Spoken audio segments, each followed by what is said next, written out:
Nisha, thanks so much for joining me for this podcast.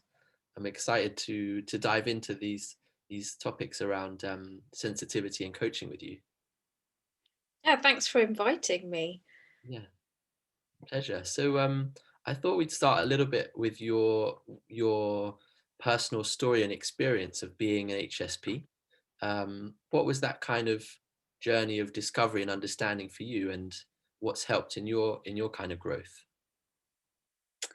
So it's only been quite recently that I've discovered that I'm a HSP and that it's a thing. Mm, But I suppose when I look back at even my childhood, I did often get told that I'm too sensitive, mm, which kind of made me feel, sort of quite anxious because, there were certain things that I would feel, which I was told I wasn't really supposed to feel. Um, and then trying to like sort of always feeling like, oh, I'm not really good enough, and I wish that I wasn't like that. I wish it was something I could switch off, which, as we know, it is not something that you can switch off. mm, um, Especially when you don't understand why it is that you might be sensitive to sounds or smells. So for me, I think it was when I realized I am quite sensitive to sounds, mm. and smells, which is a big thing for me as well. Yeah. um, and we're living in a world where the majority is non-sensitive. So if I'm smelling something really strong, I can't ignore it, Mm, and I'll be moaning about it. And people who are around me will sort of look at me and say, "Oh, why is this bothering you so much? Why can't you shut up about it?" So you try to sort of change your behavior to fit in with the majority, but that can cause a lot of anxiety for a person because you feel like you're not the same as everyone else. You do feel different. mm, um, and and so I guess I've always felt that but not really understood why I'm feeling like that. And so when I found out that this is a thing, it was I read Dr. Elaine Arons' book mm. on highly sensitive people. So she's the doctor who pioneered the research into this. Right. And it was just so eye-opening for me when I read that book because I could relate to so much of it. Mhm. And it was quite cathartic, and it's quite a relief to know that it's a thing, it's an actual thing that other people feel. Like 20% of the population can identify with this, which it felt good to know that I can sort of pin this onto something now. Mhm. um, and it's sort of like taking off the blindfold. um, and now you can sort of frame some of the feelings that you're having and some of the sensitivities that you have. And actually it's helped me to be kinder to myself, Mm. um, because I don't, I think that a lot of HSPs, especially before they're aware of what it is, will beat themselves up about, oh, why can't I just, be okay in a crowd? Or why can't I just feel okay at work, for example? Mm. There are certain work environments that will really not work well for a HSP person. Mhm. And the reason why that happens is because it's not designed for people like us, for starters. Yeah. If you work in a corporate environment, you work in an open plan office, which I used to do. Mhm. um, I used to love my job, but it was all the other things that went with working in that corporate environment. Things like being in an open plan office, Mhm. being constantly interrupted or disturbed. I found it really hard to concentrate on what I was doing. Yeah. And then I would elongate my working hours because I would then do all my, thinking work when everyone else had gone home. Mm. So I'd be in the office until quite late at night. So it wasn't that I wasn't able to do the same level of work as everyone else, or produce the same amount of or be as productive. Yeah. It was that I would spend a lot more of myself in order to do that. Mm. And so then the exhaustion kicks in.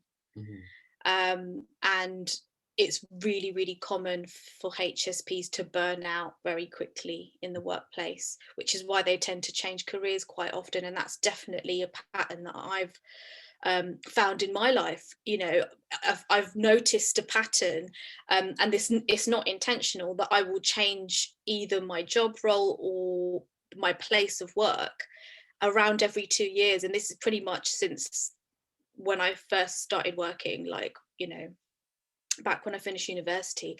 Mhm. Every 2 years, I've either changed my job role or changed my place of work, or actually completely changed my career. Mm. It's almost like I can set my clock by it, but it's totally subconscious. Yeah. And it's because I will get quite burnt out by everything else that surrounds my work, my job role, my working environment, the people that I work with as well. Mhm. And I feel like I need that fresh start after a few years in order to sort of, it's almost like a way for me to recharge, because otherwise I become very, very exhausted in that role, Mm. quite emotionally exhausted as well. Mhm. um so yeah, there's so many things that I can think about, like that are in the run up to, the point where I found out that, I am a HSP, that made me realize Mhm. um, that how much it affects me. And I think also like the mental health side of it as well, which I'm starting to uncover now. A lot of the, I'm sure there's a lot of HSPs who can relate to the fact that it can cause you a lot of anxiety. Mhm. And so I've always kind of had that battle with anxiety, like, from a really young age. Yeah. um, and I some of that I think comes because I do feel like I can absorb other people's emotions, Mm. um, which, I mean, it not in a like spiritual way or anything like, surreal like that, Yeah. but more I just notice things. So when I'm talking to people, and I don't do this all the time, but I think it probably comes into play as when I'm coaching more than anything else. But I've always noticed that um, I just notice a lot of details Mhm. about another person because I really listen. Mm. I'll notice tone of voice, facial expressions, um, and I'll really care about how that person's feeling. Mm. And so learning to manage that has actually been a lifesaver for me. So when I first started coaching, I would absorb so much of that energy that I would feel so exhausted. I'd have to have a nap afterwards. And I just thought, I can't, have a nap every time I have a coaching session. Mm. What am I going to do about this? Yeah. Um, so I had my own coach as well, who is a HSP too. Yeah. And she sort of helped me with some tools and techniques to, so I kind of do some meditation before I'm coaching, which helps me so much Mm. to sort of preserve my energy. And just being more aware of the fact that this is the way I am has now, I've really evolved as a coach, Mm. and I'm able to still be as present and listening and involved in that coaching session, but then able to let it go once the session's finished, which has helped me to protect my energy, Yeah. so I don't get completely exhausted every time. And that was really important for me to overcome that hurdle, because I love coaching, but I did not love the exhaustion that I felt afterwards. So the Mhm. fact that I'm able to manage that better has been like, really good for my career, I suppose. Yeah. Yeah. Yeah, there's so much in there. What sticks in my mind as well is this journey you went on of finding out and discovering that there is this, HSP traits, and that you mentioned that you became kinder to yourself, and that really sticks in my mind of like it's a kind of journey of self-discovery, but also self-acceptance somehow, of like Mm. understanding yourself and being okay with that. So yeah, thanks for sharing that. And you mentioned also kind of the career and work element of it, that you used to job hop every 2 years because you were finding burnout, Mm. and then became a coach. And I wondered what inspired you on that journey to become a coach. So I think that it is well, I used to work in HR, so um, part of my HR career was working with people, within my organization. I've always been interested in people, behavior. Mm-hmm. And I did my degree in psychology, so it's always been something that's been of interest. I just fascinated by people, really, and Yeah. the way that they behave and the way they think and why do they do things in a certain way. And so when I was working in HR, I was advising employees, basically. Mm-hmm. And I realized I really enjoyed that element of the role. I later on moved to more strategic project work, which I also enjoyed for different reasons. But Mm-hmm. I definitely noticed a skill that I had there with people Yeah. and communicating and being able to really listen and really like sort of help them. And it's something that I really enjoyed. And so I kind of parked that for a long time. And about just over a year ago, I decided that because I actually just took a career break from my role. Right. Before, backtrack a little bit, about 2 years ago. Mm-hmm. Um, and the reason I did that was, I mean, I'm sure that there was subconsciously the burnout was happening because I had been in a role for nearly 2 years. And so that was happening, but I didn't realize that was what was going on. Now I realize that's what it was. Right. And also because I was struggling to sort of manage, I've got children as well, so managing like work life, it was becoming just survival. It was just like working and parenting and not feeling like I was doing either any justice. So I took that career break, and then when I started my career break, I got really bad anxiety. Mm-hmm. It was like through the roof, Yeah. and I couldn't understand why it was happening, because I just thought, okay, well, I'm actually on a career break. I've actually got lots of time to spend with my children. Like, what am I anxious about? But it was just because I'd never had that sort of level of freedom in a way. Like we've just always sort of been tied to a job, and you've always had that sort of very structured way of living, and then changing that was it was so there was so much anxiety for Mm-hmm. me there, because I think also the changes, any life changes can be very, I think it can be hard for anyone, but as a HSP, there's like those added those added sensitivities that come in there. Yeah. And that's when I started looking into coaching, because I had actually done coaching many years before, Mm-hmm. and not really used it in any real way. And I'd always been so interested in it. So I went back to it and I thought, okay, I'm going to do another training course, because I'd already done some training courses. Yeah. And I trained with Animas on for the coaching, and I absolutely loved it. And I just thought, this is what I'm supposed to be doing, Yeah. because it just felt nothing ever fit so right for me Mm-hmm. before. Yeah. Because I'm sure like most people, sometimes you float through your career, kind of sometimes falling into things not always intentionally, but this was very intentional for me. Yeah. um, and I mean, I'm sure there's a lot of coaches who are HSPs, because I think it just naturally seems to flow, that it just works really well, that when you're HSP, you have a lot of empathy, you like listening to people, it just sort of fits naturally. Yeah. And I'm not I don't only coach clients who are HSP, Right. but I do get a lot of clients who are HSP, and Okay. it's not deliberate. Yeah. um, it's not like I'm looking for those kind of clients or anything. I think that people who have that trait do seek coaching or therapy, Mm. um, partly because it sort of plays a part in in their anxiety. So I do a lot of career coaching, Yeah. and I've had, there's more than one time, or probably more than two times, when I've had clients who've come to me, they didn't know about highly sensitive people. They Mhm. don't know about the trait. And after me getting to know them for a little while, I kind of say, have you heard of highly sensitive people? And they're like, no. Mm. And I sort of introduce the concept to them, and they do a test, and then they come back to me and say, oh, it turns out that I'm a HSP. And Yeah. I'm like, yeah, I thought that would be the case.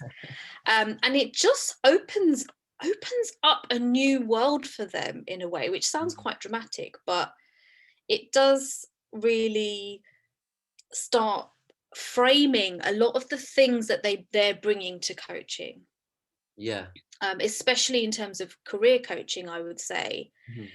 where they feel like, oh, I find it really hard to speak up at work, or I feel really overwhelmed when I have to present to a group of people.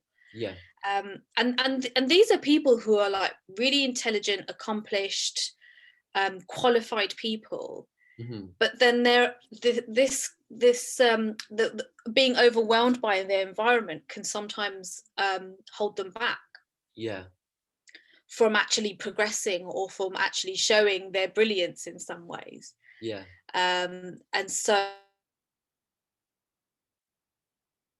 addressing what it is that's holding them back, and how they can sort of take really small steps Mhm. towards overcoming some of those anxieties.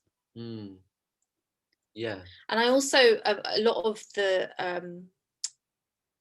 of my clients are South Asian women as well.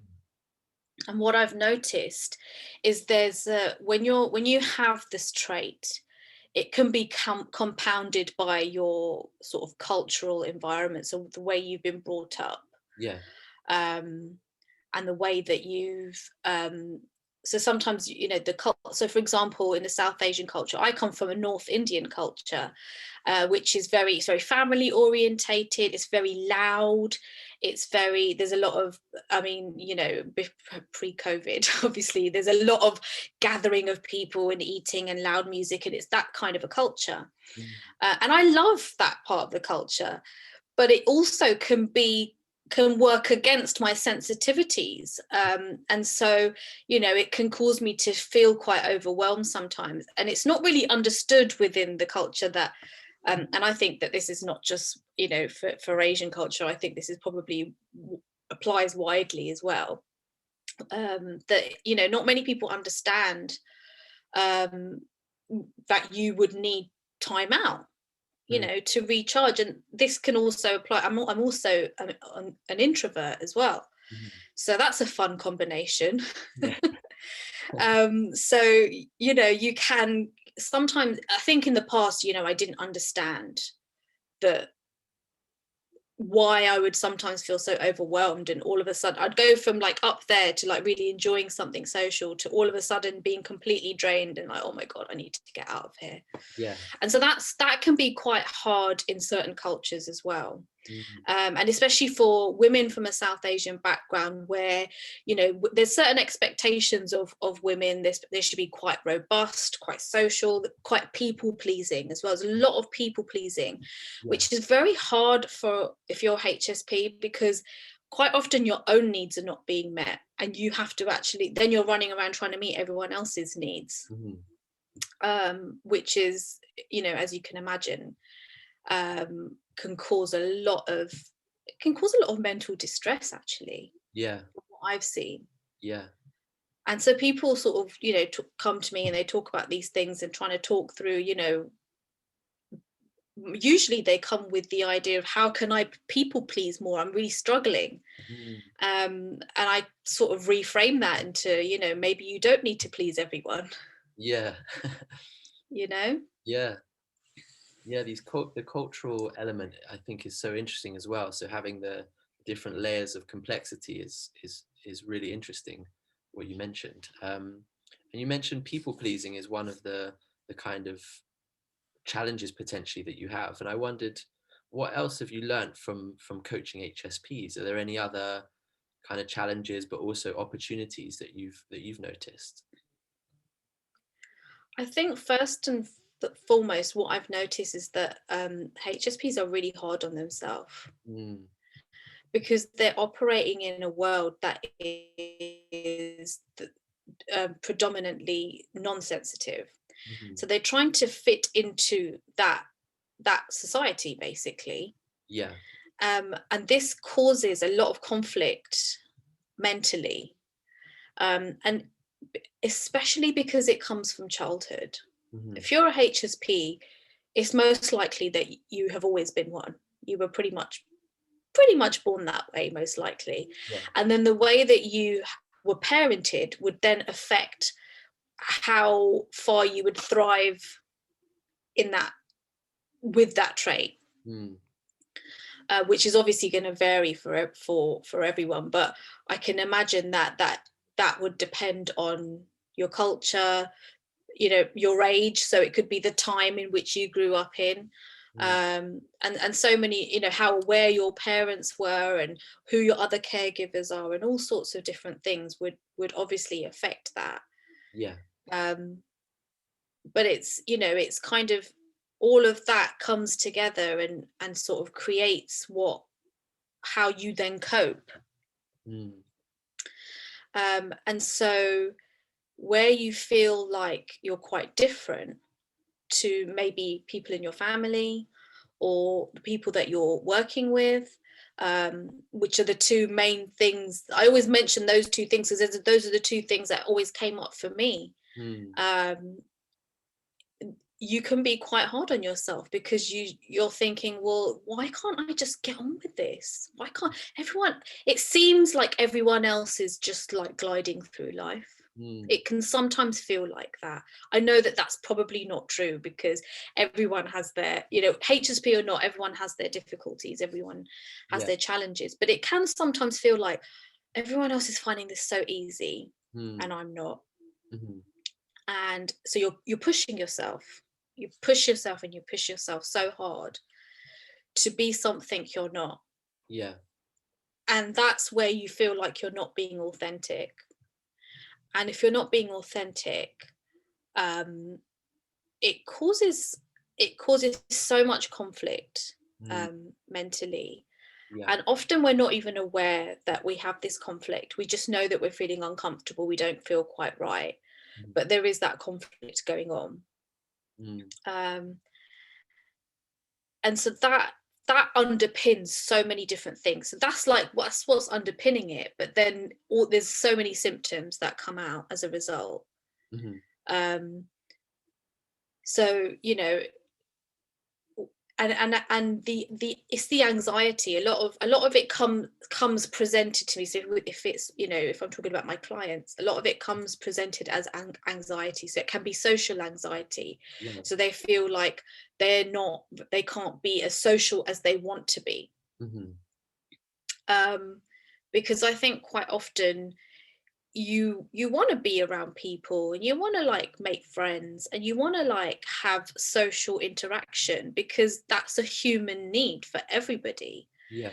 But then it can get quite overwhelming because it's hard to control that.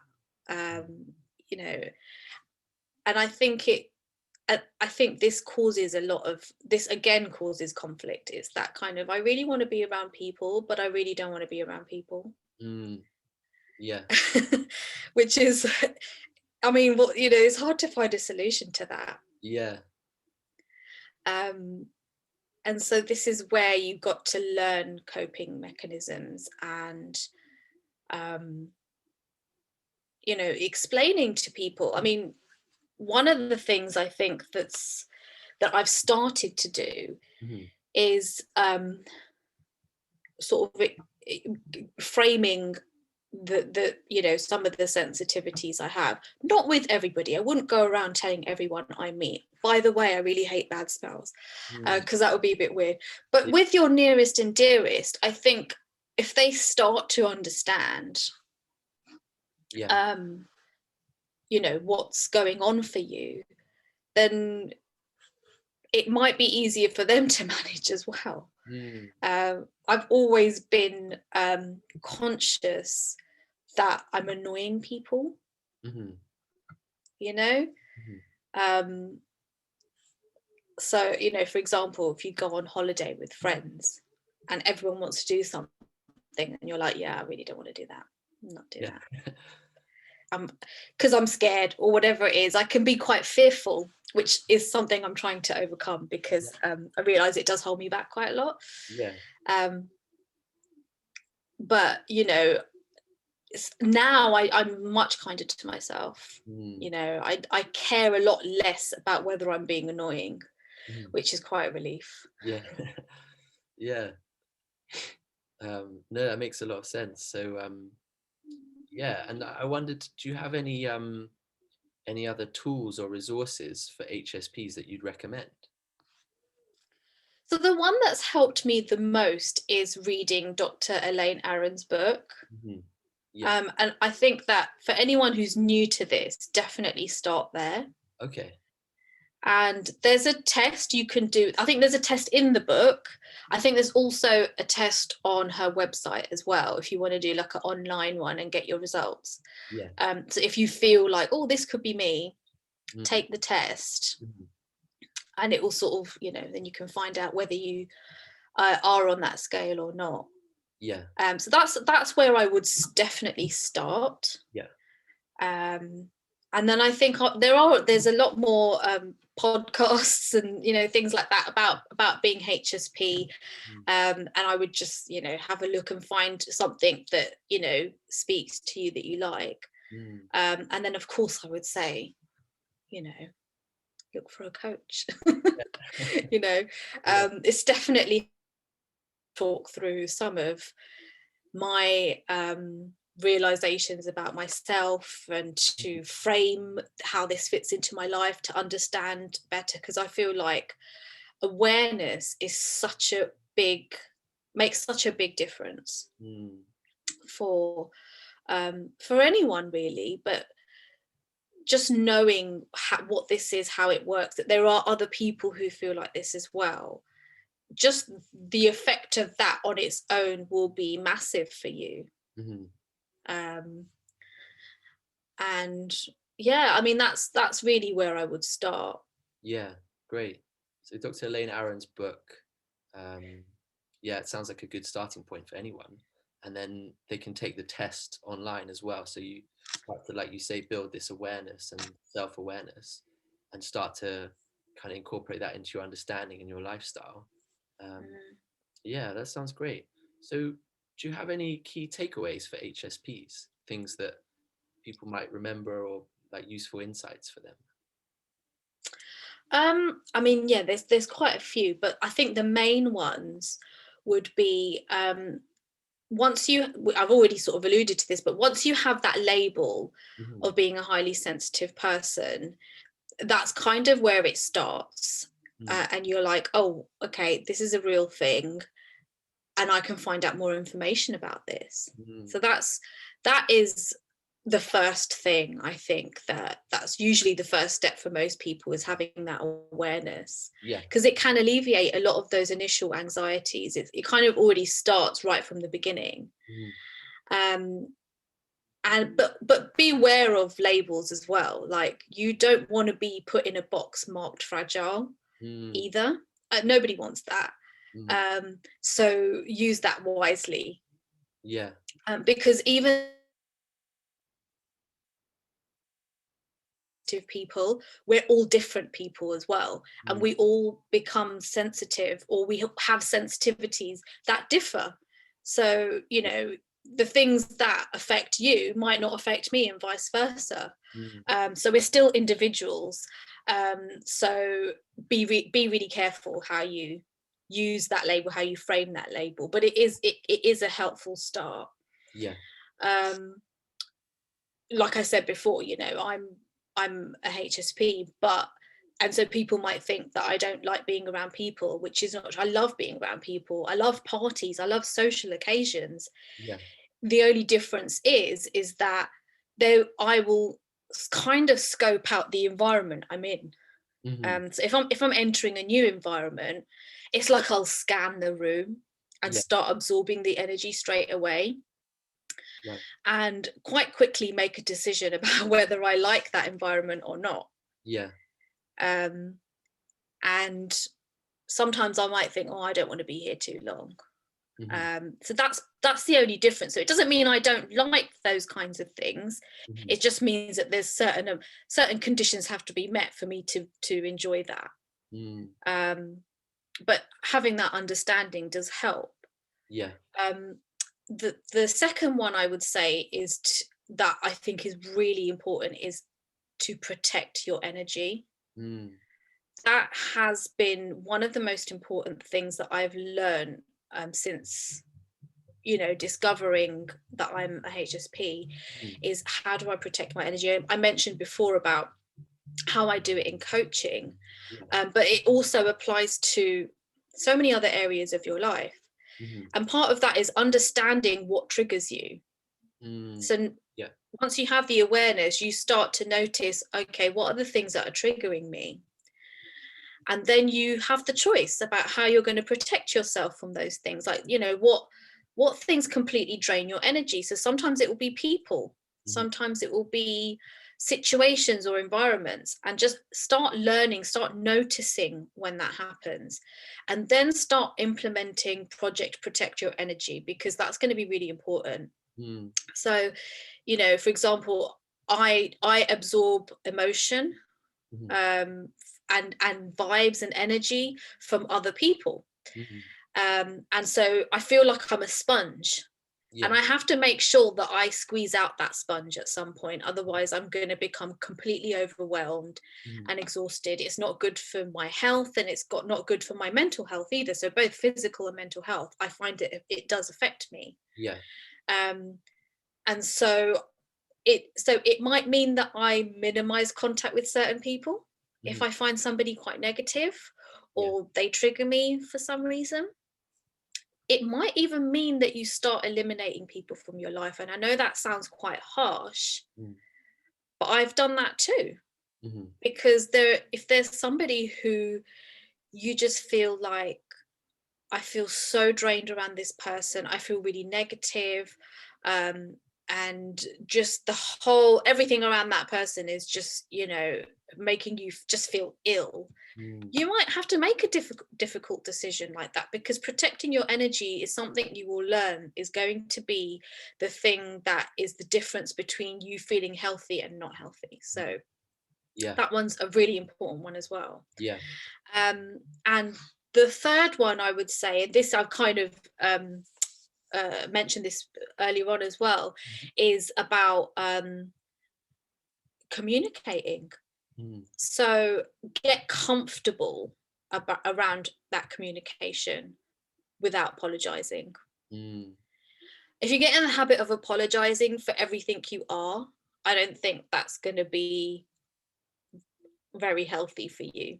Because Mhm. then if you feel like you have to apologize for who you are, I don't think that's a good feeling. So get used to communicating, but not apologizing for the way that you are. Just being, you know, more logical and clear about, where you stand. Mm.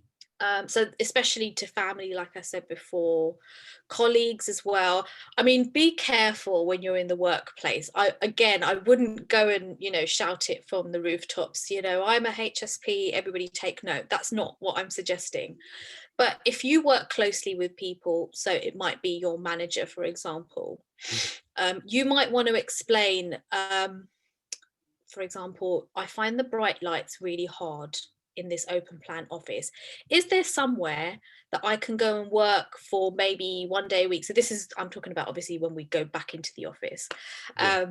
Is there somewhere I can work where it's a bit quieter, Mhm. where I can be on my own, because I feel like I can't be productive in this environment. And it's about obviously compromising, but making your needs known, Mm. because if nobody knows what you need, you're never going to get it.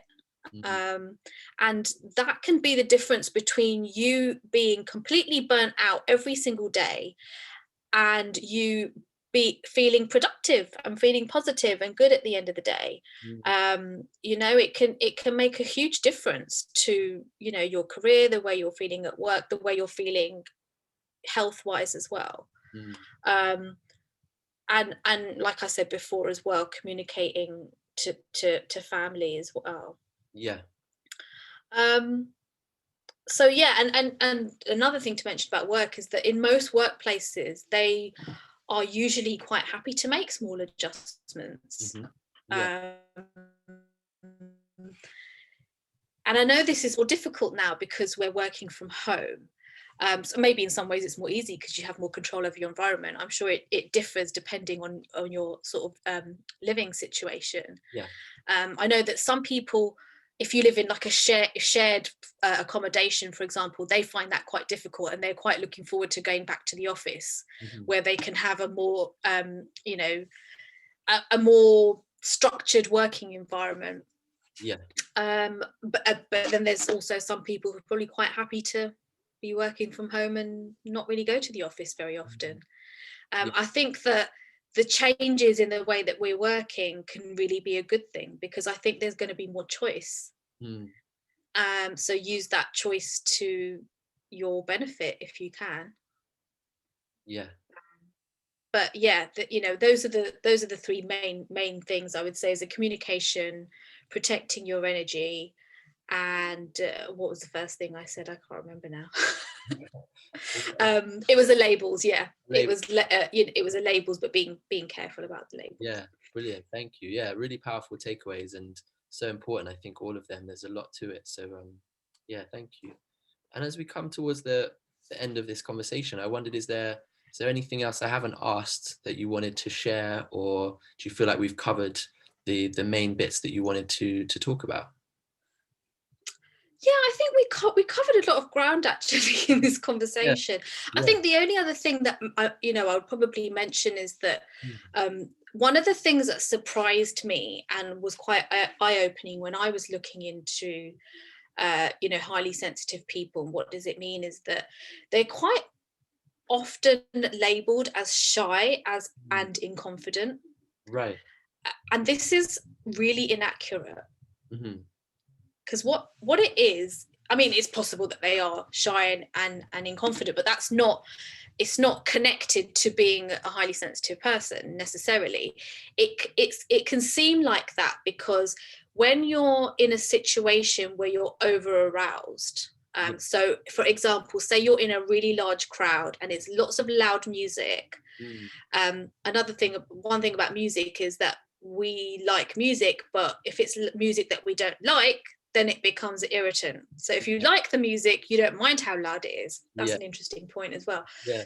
But so say for example, you are in a situation where you're over aroused, you're starting to feel quite anxious about the situation. Mm. You get quieter. You might even shut down a little bit. Hmm. And then it seems like you're not very social, or you're not very confident, or you're quite shy.